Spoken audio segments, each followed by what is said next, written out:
إن نسبة الأكسجين على سطح الأرض تعادل 21% تقريبا، وتنخفض هذه النسبة تدريجيا كلما ارتفعنا في السماء حتى تنعدم كليا على علو 67 ميلا. فإن ذلك سوف يؤدي لا محالة إلى نقص معدل مرور الهواء عبر الأسناخ الرئوية إلى الدم، كما يتسبب أيضا في تمدد غازات المعدة والأمعاء التي تدفع الحجاب الحاجز إلى الأعلى فيضغط على الرئتين ويعيق تمددهما. إذن نحن أمام ظاهرتين علميتين: الأولى إن التغير الهائل في ضغط الجو الذي يحدث عند التصاعد السريع في السماء يسبب للإنسان ضيقا في الصدر وحرجا.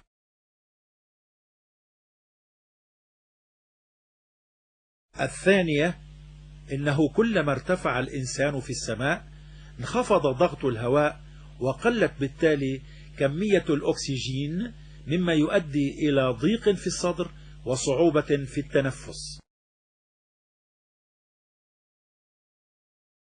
ففي عام 1648 ميلادية أثبت العالم المشهور بليس باسكال أن ضغط الهواء يقل كلما ارتفعنا عن مستوى سطح البحر.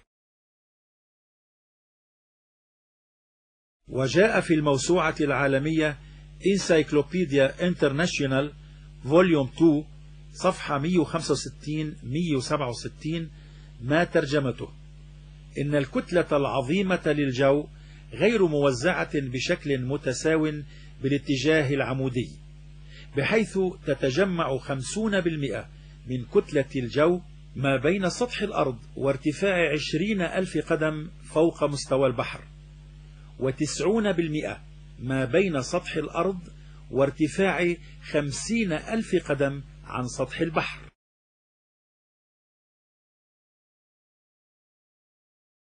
وعليه فإن الكثافة density تتناقص بسرعة شديدة كلما ارتفعنا بشكل عمودي، حتى إذا بلغنا ارتفاعات جد عالية وصلت كثافة الهواء إلى حد قليل جدا.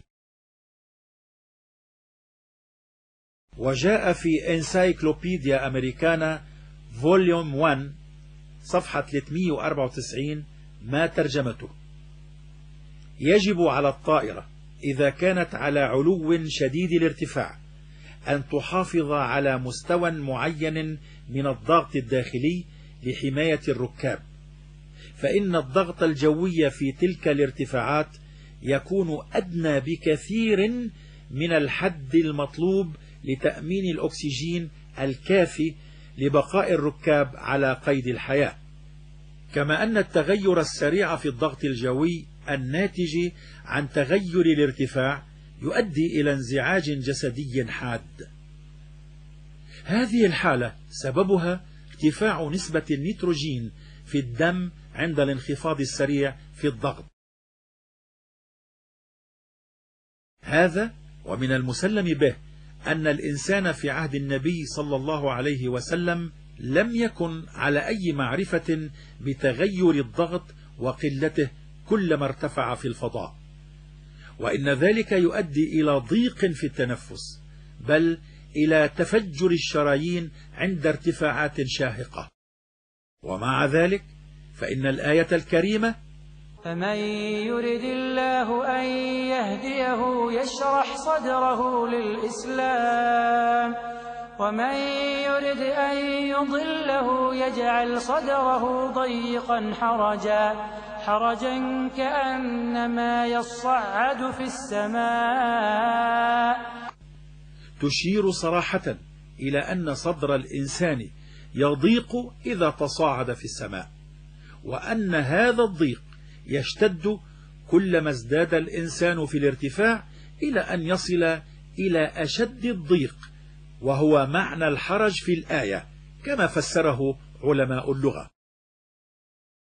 وقد عبرت الآية عن هذا المعنى بأبلغ تعبير في قوله تعالى: كأنما يصعد، إذ إن أصلها يتصعد، قلبت التاء صادا ثم أدغمت في الصاد فصارت يصعد، ومعناه أنه يفعل صعودا بعد صعود.